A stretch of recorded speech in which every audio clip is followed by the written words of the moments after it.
What's the scariest true story you've heard or told? I've told this story before. I'm an eye doctor and I had a patient come to me with an infected eyelid. 2 other eye doctors tried to treat and failed. They were dumping all sorts of medicine into it and it wasn't getting any better. At this point, it was swollen and painful for weeks with no improvements despite being on tons of meds. Apparently, neither of them thought to flip the lid upside down. You know that gross trick some kids do with their upper eyelids. It was a painful maneuver for her very swollen eyelid, which might explain it. Anyhow, there appeared to be what looked like a visible abscess inside the tissue with thick gooey material. I thought I'd give it a nudge and saw it move. This wasn't an abscess. It was something else. I managed to remove it quite easily in one whole piece. It was a fly larva. The patient told me that she had a bug hit her in the eye a few days before she got this infection. I removed the larva and within 2 days the wound closed and she was 100% recovered on basic antibiotic eye drops. Yes, I do have the photos from this case for those interested. TLDR. Patient had a bug lay an egg in her eyelid and I removed the larva. What a terrible day to be literate.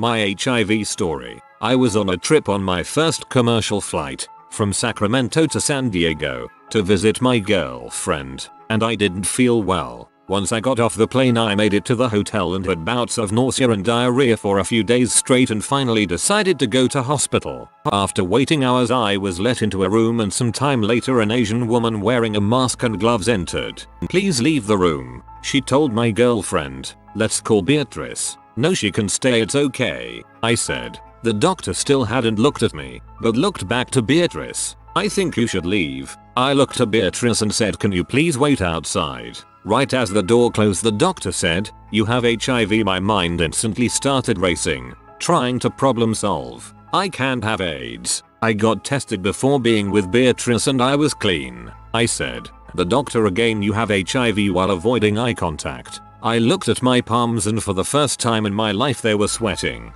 Really sweating. I said again, "I can't. I've been tested." The doctor flipped a page and asked my name, which I responded. And finally the doctor's eyes made contact with my own. "I'm so sorry, I have the wrong chart. You have strep throat and laryngitis." I remember the world ending and then the feeling the most relief I've ever experienced in my life. When I told Beatrice the whole story she awkwardly laughed and said, "But you don't have AIDS." Right to this day when I tell people what happened a good portion say, "But you don't have AIDS." Right, whole lot of frickin' nope.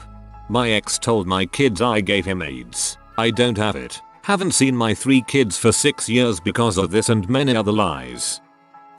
The story of John Edward Jones getting stuck in Nutty Putty Cave in Utah. He became wedged in the tight crawl when he took a wrong turn in the cave system. Rescuers could do nothing to get him out and he was stuck in there for 28 hours before he died from cardiac arrest because feet were above his head and his heart was pumping overtime. One of the rescuers even gave him a phone to call his wife and talk to his young daughter before he died. Rescuers were unable to remove the body without risking their own lives, so they sealed the caves. It became his tomb.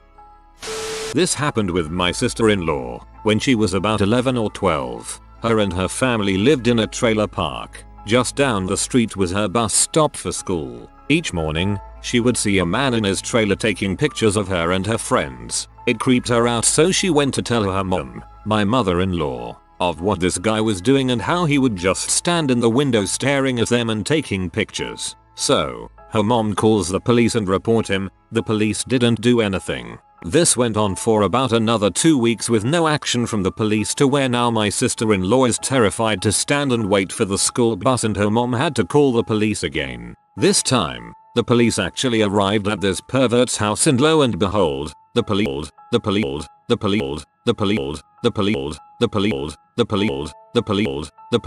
and the other families watched from afar with this guy cuffed up and being escorted to the police cruiser.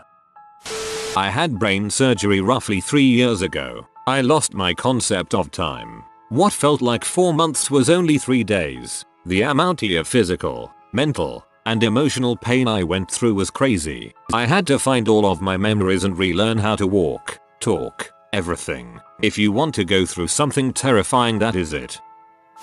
This thread is probably dead now, but when I was about 4 and my brother 11, we stayed at my aunt's between moving house. Her neighbor had a son my brother's age. so my bro used to go play with him on weekends etc. One day my brother goes over after lunch. The dad opens the door, says the kids and mum are out shopping, but come on in and have some juice and tell him about how the move is going. My bro goes in, has a drink and a chat, then comes back to my aunt's after no more than an hour. A few days later police are all over the place. Turns out the dad murdered his wife and kids, and was in the middle of burying them in the back garden around the time my brother knocked. Crazy to think what could be different if my brother had visited a couple of hours before, or caught that guy on an off day. I would say your brother did catch him on an off day. Off the main road of a place I used to work at, a guy decided to climb under a bus to hitch a free ride. Well, the bus went over a speed bump and the guy fell and ended up getting caught on the back wheel. His body was dragged 5 blocks before the bus driver realized what was happening. A police officer who came into our store regularly told us that the guy was still alive when they got to him, but died an hour later. He said his whole back was scraped off, exposing his spine. I remember driving down that road after the fact, and you could still see a deep red blood-stained trail going on for those 5 blocks. Absolutely horrifying. I can't even imagine the freaking pain. Viral account. I used to love swimming. I'd go snorkeling, scuba diving, even jumped off a few cliffs into the water. When I was about 18 I read the Necronomicon, the collection of Lovecraft short stories, not the real thing. Had a good scare, giggled at how silly I was to be unnerved and went about my life. Next year went to Crete on holiday. First day I jumped right into the ocean with my dad and went out deep. Lo and behold, I feel something tickling my legs. I dive under to see since it's too deep for seaweed to reach this high and I wanted to see fish. Tentacles everywhere. I was so shocked I lost my air and panicked hard. I started breathing in water as glowing eyes, sharp beaks and suckered tentacles flashed about me. Thankfully, Dad got me to the shore and didn't understand what was going on. He'd seen nothing but suddenly had a really grim look on his face. Went to the doctors. Turns out I'm the victim of a family curse. Schizoaffective disorder. My dad was horrified cause since he hadn't got it like his brother and mother. He thought I'd be safe. They caught it early, but this revelation then led to a lot of aspects of my life being thrown in the air. Entire people in my life became false. Ideas I'd had were delusional. Outbursts revealed to be due to mood swings. I'm doing much better now. I still don't go in the water. It truly scares me that our own minds can do this crap to us. Can't imagine what it's like going through something like that. Glad you're going better now. Stay safe out there. One of our employees fell into the hammer box. This is a device filled with ultra high torque rotating hammers used to grind up large appliances into scrap metal. It apparently turned 3 times before the emergency shutoff was hit, pulling in half the employee's body at a diagonal running from the middle of his pelvis to his shoulder. The gruesome part was that he was still alive, as the pressure from the hammers was holding the enormous wound shut. Took 30 minutes for EMTs to arrive while he screamed for them to simply turn the machine back on and end it. He didn't make it. I hear all these stories about workplace deaths from crazy appliances, and I wonder how there aren't dozens of safety restrictions to prevent them. When I was much younger we lived across the street from a big family. He had a wife and 5 sons, and one night he brought his whole family into the living room and lined them up and pulled a shotgun out from under the couch and shot himself in the head. The kids were messed up again for the rest of their lives.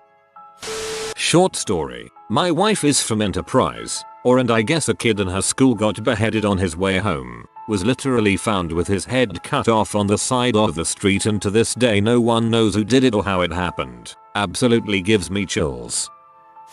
A kid from a couple towns away from me lived on a farm with his girlfriend. They were in the kitchen one night. She was cooking and him and his friend were cleaning their guns at the table. His went off and shot her, killing her immediately. He then loaded up, ran outside and shot himself in the head.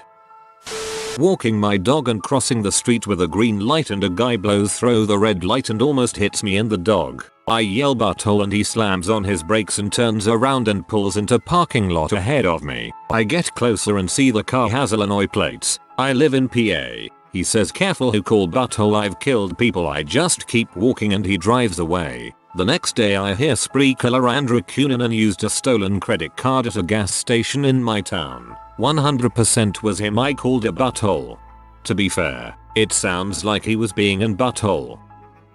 One day as a kid I was exploring the forests near our house with my cousin. The forest was on a hill, but there were several craters there because of bombs that were dropped there during the World Wars. Germany. One day we saw a backpack at the bottom of one. We tried to climb down, but it was kinda steep and slippery, so we didn't want to risk falling. We planned on returning later with a rope, and went home. The next day news story was that there was a backpack found with the remains of a girl in that forest. A guy walking his dog found it after the dog wouldn't stop barking and going crazy at the edge of the crater while staring at the backpack. We stopped exploring the forests after. You just got saved from being haunted by a memory for your whole freaking life. This week in Cologne, from the wall next to Autobahn, a concrete plate fell down into oncoming traffic and hit one car, killing the driver. After the inspection, they found another 6 plates that weren't properly constructed, just like the one that fell down. I worked at an animal hospital in Las Vegas and loved it, until one day when I hear something off over the radio as I'm doing my walks. We get a lot of feedback, and it was a short transmission, but I was certain it sounded like someone screaming, with a dog barking in the background. It was very short though. I wasn't sure, but I trusted my gut. I jogged over to the main treatment building and looked in. No screaming, no panic. Thought I was tripping. Decided to check the luxury boarding building, where my boss Gabi was. Silence. I decided to trust my gut again, and walk further into the building, despite no one else seeming alarmed here either. I walked to the end of the hall where my boss would be, and peered through the small plexiglass window in the door. First thing I see is blood, smeared on the walls. I freeze for a second, and bust in. There's blood smeared on the wall, floor, countertops, doors. My 120 pounds female boss is between 2 pit bulls ruthlessly fighting to the death. The dogs are locked onto each other,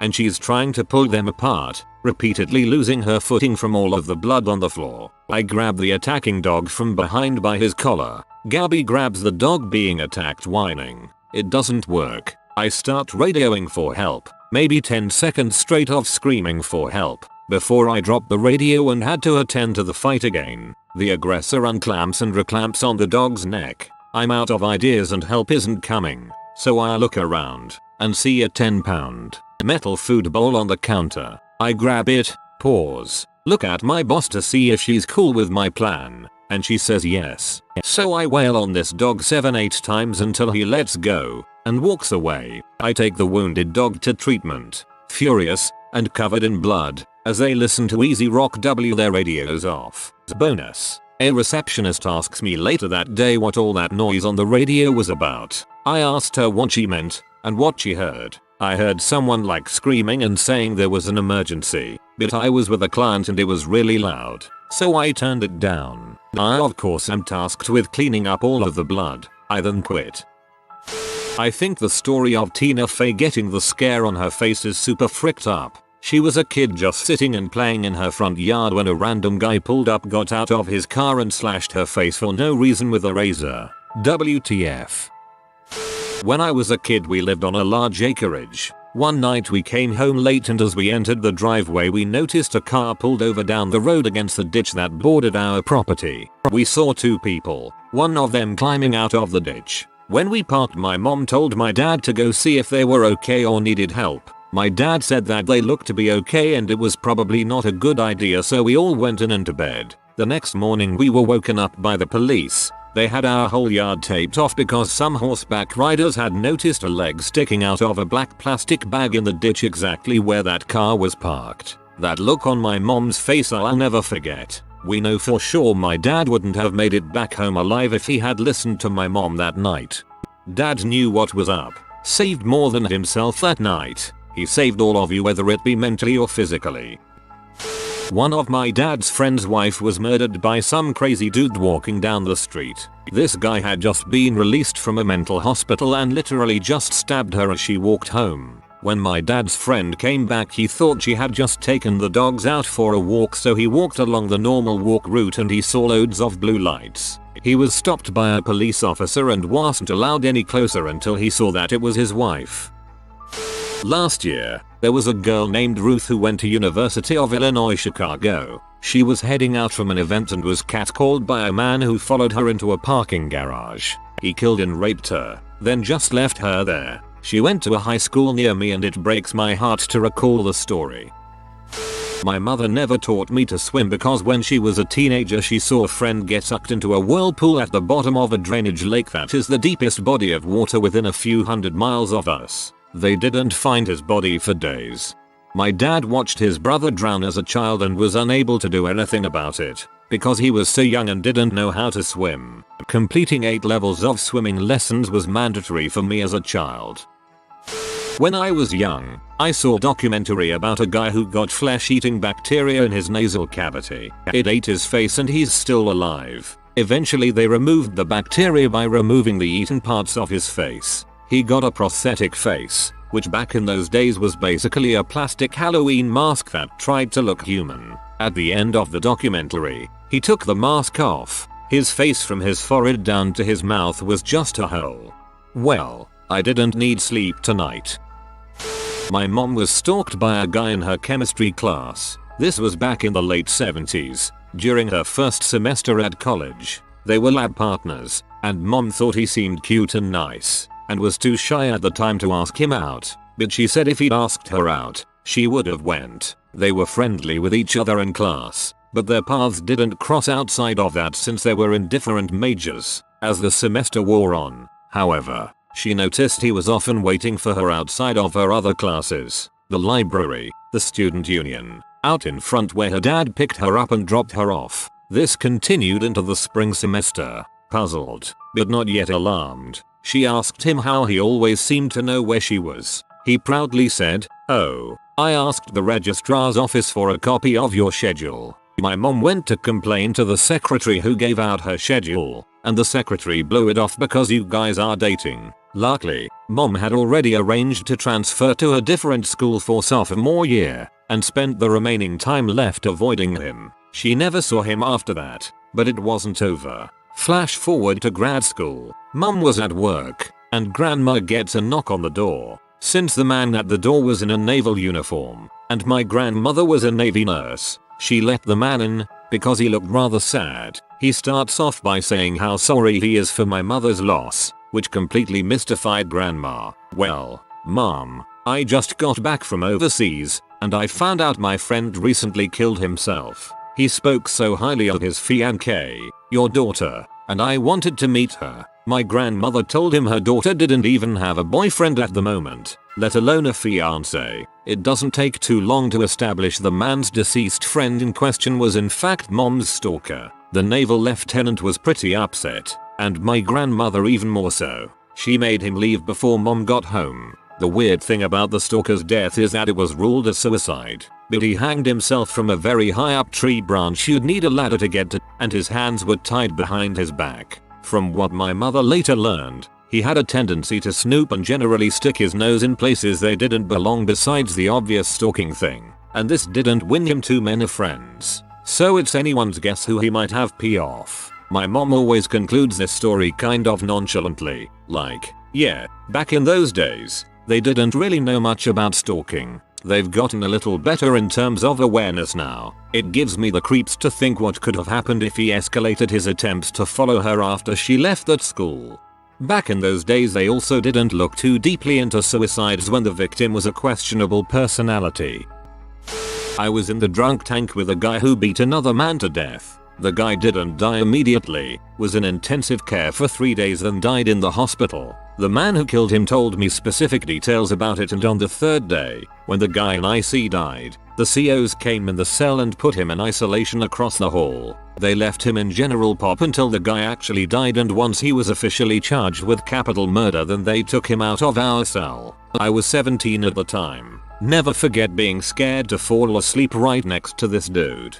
I was in a cell in classification unit with a guy who had killed someone. All he would talk about was Jesus and the Bible though. My mom's best friend was driving home from work one night when she got pulled over from a police officer. She had no idea why, but figured it could be a tail light or something, so she pulled over. When the officer approached, He confirmed to her that her tail light was out and asked for license and registration, so she gave it to him and he disappeared to his car for a while. Later, when he came back, he started asking her weirder and weirder questions. They started regularly. Where are you going? Where did you come from? But then they started getting personal. Do you have a husband at home? Any children? Any weapons? Any daughters? Any aggressive pets? Once he started getting concerningly personal, she told him that it was inappropriate to be asking these questions. Then he started getting aggressive. I'm a freaking cop. Do you know what that means? It means you shut the frick up and do what I say. Step out of the car. Obviously she was pretty scared at this point. She rolled up the window and started looking through her purse for her phone. At this point, the officer was straight up violent. He was pounding on her window and trying her door, yelling crazy crap. Get out of the fricking car, you dirty fricking ass, I said out. So, in a full-blown panic, she stepped on the gas and drove away. A chase occurred for a short while, but the cop quickly stopped following her as she got closer to the main road. She then called 911, where she learned that there was no officers that were supposed to be in that location. In the coming days it turned out that there was a rapist who was posing as a cop in that area. She never even had a broken tail light, but he had her address, her personal info, and even knew about her husband and daughter. She told him she didn't own weapons, so she immediately purchased a pistol. Unfortunately, she was forced to live in fear for a while until they caught the man. My mom was study partners with Ted Bundy. He invited her to go to his apartment to study. A law professor pulled her aside after class and warned her that he was being investigated by the FBI. Shortly after, he was arrested but escaped from prison. Left behind in his jail cell was my mom's name and address. Without the law professor's warning, it could have turned out much differently. When I worked in healthcare, I had a patient who got a sinus infection. He stopped taking his antibiotics after a few days because he felt better. His sinus infection came back with a vengeance. When he got to the emergency department, he was presenting with stroke symptoms. The infection had spread to his cranial cavity. There was so much pus that it was twisting his brain. No one thought he would survive the surgery. The family was advised to expect the worst. Amazingly, he actually survived. He ended up needing 3 more surgeries to wash out and spent almost 2 months in the hospital. Take your full dose of antibiotics, people. This happened to a colleague, except he lay for 4 days semi-conscious on the floor of his house until another colleague went to look for him. He very nearly died. A van of 6 people and a driver are on the way to an engagement. Lonely roads and the driver dozes off. He wakes up and realizes that the van is gone out of his control, and in the second he has, decides to save himself and jumps out through his door. Van out of control, runs down, tosses and rolls. 4 people in the van died on the spot. 1 lucky person survived with minor fractures. The other person had barely survived. She had her skull cracked, the bone under her eyes broken and caved in, glass from the window stuck to her eyes, the nasal bone broken, jaw broken and teeth fell out, shoulder bone broken and dislocated, hip bone fractured, toes broken and a huge chunk of skin gone in her feet. She was wheeled into the hospital and performed surgeries on. She said the only thing that got her through was thinking that her kids would grow motherless. When I saw her post-surgery, she was completely wrapped in bandages like the Invisible Man, gaps for eyes and a hole for lips. She couldn't speak for months and couldn't walk for a year. This was my mom and the year was 2006. I was 9 or 10 then, and the memory of her mummified form still haunts me in my dreams. When I was about 5, woke up to my house surrounded by loud voices and bright white lights. A group of robbers broke into our house after some kind of heist and were using us as hostages with rifles. The police had our house surrounded. My parents, grandparents, and I didn't really speak English back then, so my 12-year-old sister had to translate the demands to the police and instructions to us. My grandma told me to go back to sleep, which I somehow easily did. Edit. The end of the story. After falling asleep and waking up the next day, everything was fine. The only thing everyone kept talking about were where the robbers were standing. They decided not to have too many entrances from the house, so they barricaded themselves in our kitchen. Apparently the entire kitchen floor was covered in guns. I kept asking what happened, but my family was firmly in the mindset of don't tell the kids anything. ever. Since little kid me was kind of dumb and nothing really happened to me directly, I forgot about the situation for years. I asked again but they still don't want to talk about it. It's still kind of scary to think that, had they wanted to, I could have died in my sleep that night. NGL pretty nice of the robbers to not wake up the little kid.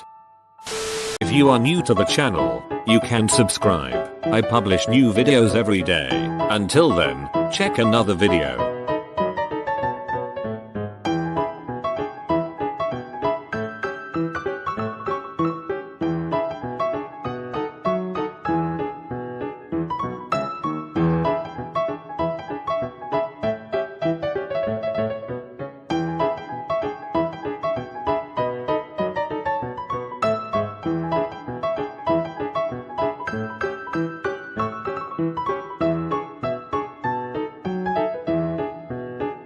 Bye for now.